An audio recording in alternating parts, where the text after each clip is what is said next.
welcome to Quid Pros Quo. I'm Rin, And I'm Zach. and today we are here for a quick chatty book club episode.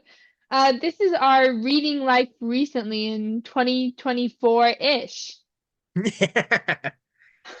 Zach, what books have you been reading recently? Okay, I have to make a confession, and the confession is that I've been reading a lot of nonfiction recently, and I just love nonfiction. I love learning new things. So I've been reading a lot of nonfiction. I've been working through Brandon Sanderson's secret novels from 2023, Oh and I yeah, just finished reading the third one. So I you only have mean one The more to Nightmare go. Painter? Yes, I just That one finished was my Yugi and the Nightmare favorite. Painter. I read that Yeah. one recently as well. Oh, cool. Yeah, I think I read it in December though, so it's been Hmm. a second. Was it this year? No, I think I have like my book log from 2024 open, and I think it was December 2023 that I read it. Yeah, I exactly the same. I have my Goodreads open and I'm just looking at it. Oh, Yeah, I'm also going here's to pull up the my Libby app because that's going to have all the books I DNF'd, which is going to be one of the next questions we can talk about. yes. That actually reminds me, I have been doing a lot of advanced reader copy reading Yes. for folks, and that's been kind of fun. Yeah, I have also been reading a lot of like not necessarily art copies, but just like unpublished manuscripts. Yes. Because I mentioned a couple episodes ago, I'm starting a book coaching business, so I have a couple clients already, and I'm like starting to read their manuscripts. And I'm reading my close friend Will's manuscript, and he's self-publishing later this year, and we're hoping to get him as a guest sometime soon on the show. Yes. Um, so yeah, I've also been reading a lot of unpublished stuff, which is cool that we get to do that at this stage in our like author career. Yeah. Yeah. Yeah, so I've read a lot of romance. I've done a lot of rereads recently. Like I reread Brandon Moore's The Beyonders trilogy, and I also reread the original Percy Jackson series. Oh, And fun. I reread Legends and Lattes because I read that at the end of last year and it was just so good. So I did the audiobook version this time. Also, Uh-huh. audiobooks are reading. Don't come at me. Like Audiobooks are reading. it's just a different sense you're using to read it. Like why is looking better than listening? It doesn't make any sense. Um, I read a lot of romance recently. Not because I was even like trying to, but like I went to like the bookstore and my friend was like, "Oh, you should like read romance. Here are some good ones." And I did not buy them at the bookstore. I got them off Libby, which another plug for local libraries because we love local libraries on this show. Yes, we do. So I read Sorry Bro and Iris Kelly Doesn't Date, and those are both really good like queer romances.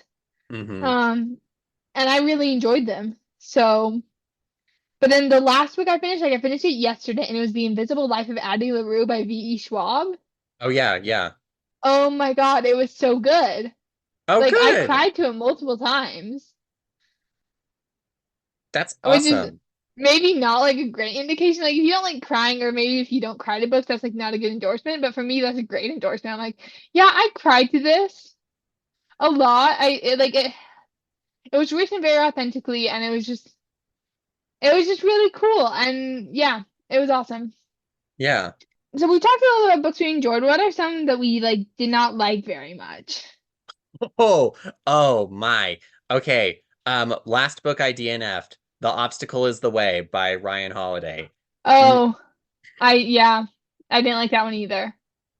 Um, listen, I like stoicism as much as the next guy. I really do. It's just business bro stoicism is not It's my cup kind of of the tea. worst. Yeah. Yeah. No. I was just like, you know what?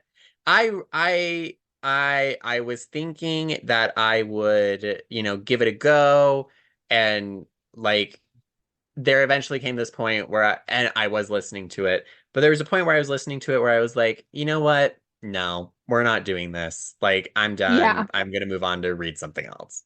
Yeah. Yeah.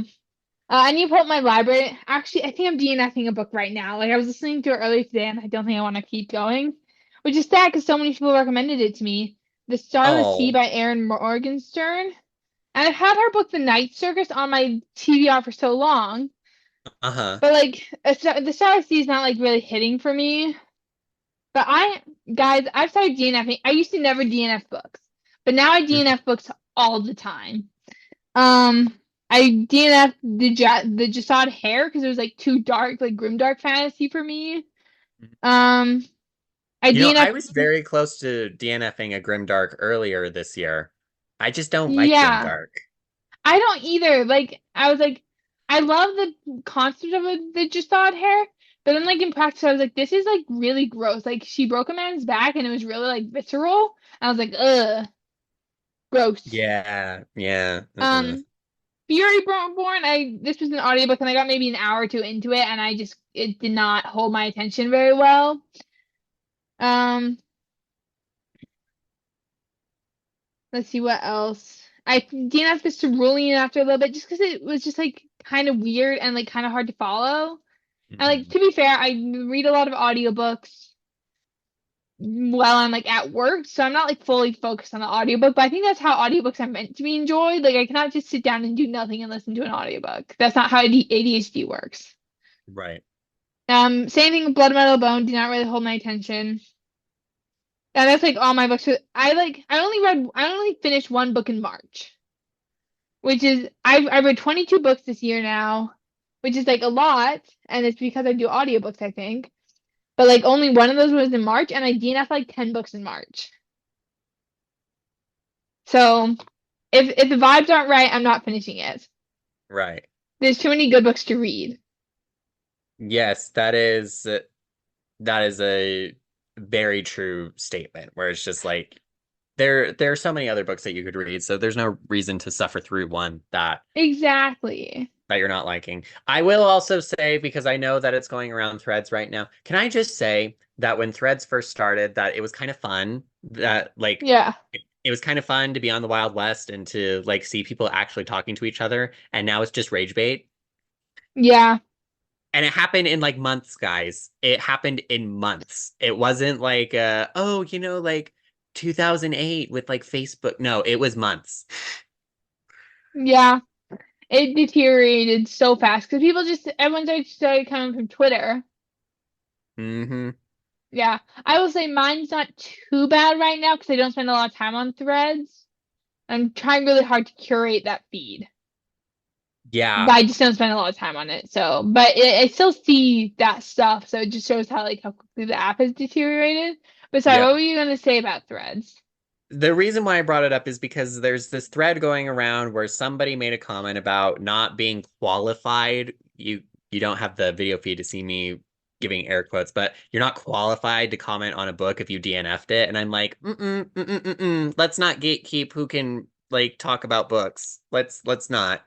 I think DNF reviews are actually really valuable reviews for a lot of books because like if someone says, "Oh, I DNF this book and here's why," and it's like Yes. a valid criticism and not just like listen, me saying if the vibes were right, like I would never go on and review a book just because the vibes weren't right. But like I would review like maybe like the just saw hair. I'm like, this is really dark and like it's kind of icky for me. Like that feels like a valuable review to like know it is very grimdark. Because I Yes. didn't realize it was so grimdark going into it. Hmm. Like I thought it was gonna be like adult fantasy in like the same vein as Brandon Sanderson, because that's how I found it. Like it was on the if you like Brandon Sanderson table at Barnes and Noble, you may like these books. So I thought it was gonna be fine and like epic fantasy, and it was very dark.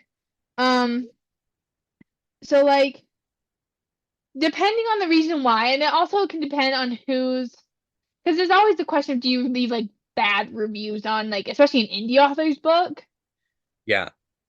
and like listen, there's like totally review etiquette, and we can get into that maybe in another episode. Like that's maybe a good thing is like book review etiquette, especially because we have so Yeah. many friends with books coming out.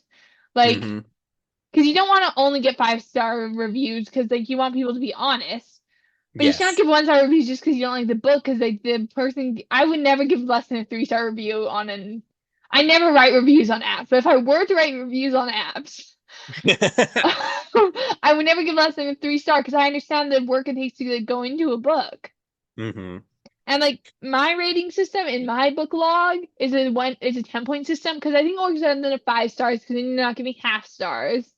Right. Like the 5-star system is a 10-point system if you have half stars. Anyways, Yes. the I have been so good at like DNFing books this year that my I think my average score is probably an 8, 9, or 10. Just like looking at the numbers right now, and because this I don't do this in a spreadsheet, I put it in a spreadsheet at the end of the year. Mhm. But my lowest one is a 3, and it's a memoir I read because my boyfriend asked me to, and I just did not like it.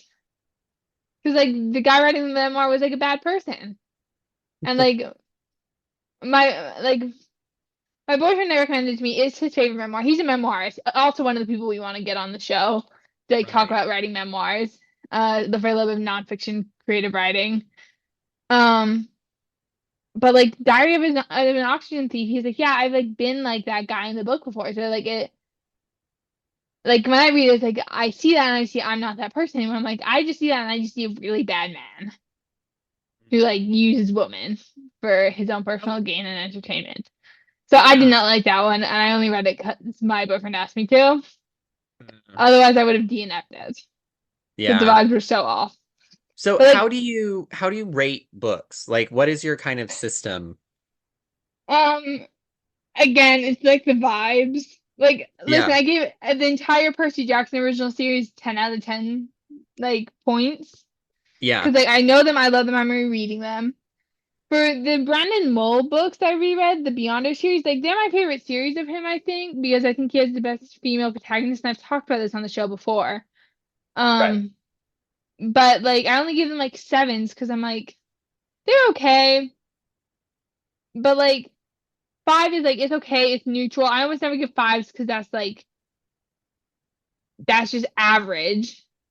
Yeah, Is yeah. either, but like if I was gonna rate a book a five or below, at this point I'm just DNFing it. Mm. Unless I have an actual reason to finish it. So like when I was in school and reading books, those also went into my reading log, and I had to read Right. them for school, but I did not have a choice not to DNF them or a choice to DNF them. Hmm. So like they went in, and some of those went in as like ones and twos. I'm not gonna lie. I would have to pull out my other bullet journals to like tell you what those books were. But yeah, so I go off the vibes, and if I liked it, honestly, been considering a delayed rating system because I saw someone on like Instagram or TikTok do this, where they wait a couple weeks and read a couple more books before they go back and rate the book. Because right after you finish the book, you're like, oh my gosh, this is the best book I've ever read. Right. But if you wait a couple books, then you like wait and see, oh, which one stuck with me? Which one's Uh-huh. actually good ideas and like good characters that I'm still thinking about. And that feels like again, if I was someone who like wrote reviews on books, I would probably go with that system. Hmm. But this is just for me in my little bullet journal, so I'm not we're going by vibes. Nice. Yeah. How about you? I've been doing so much talking. What do you have a rating system for books? Do you track your reading? Yeah, You so I said you have use Goodreads. Goodreads.